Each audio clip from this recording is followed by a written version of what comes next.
காஞ்சிகேசன் பேசுகிறேன். என்ன பார்த்தீங்கன்னா, நைட்டு வந்து இட்லி மாவு இருக்குது, இருந்தாலும் கொஞ்சம் வித்தியாசமாக உப்புமா பண்ணலாமே அப்படின்னு. உப்புமா மீன்ஸ் ரவையா சேமியான்னு கேட்பீங்க, ரெண்டும் போட்டுருந்தாங்க.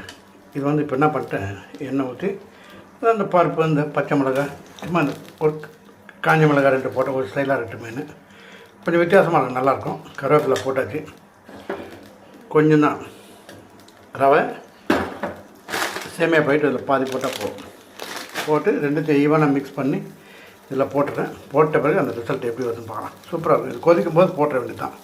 உப்புலாம் பார்த்தாச்சு. ஓகே, போட்டாச்சு பாருங்க. கொஞ்சம் சிம்மில் வச்சுட்டேன்னு வைங்களேன், சூப்பராக அப்படியே நம்மளுக்கு எப்படி வேணுமோ அப்படி எடுத்துக்கலாம். கொஞ்சம் லேயராக வேணால் ட்ரையாக வேணால் கொஞ்சம் லேட் பண்ணி எடுக்கலாம். ஓகே, ஸோ சிம்மில் வச்சுறேன். ரிசல்ட் அப்புறம் சொல்கிறேன். உப்புமா ரெடி ஆகிடுச்சுன்னு பார்த்தீங்களா, சூப்பரான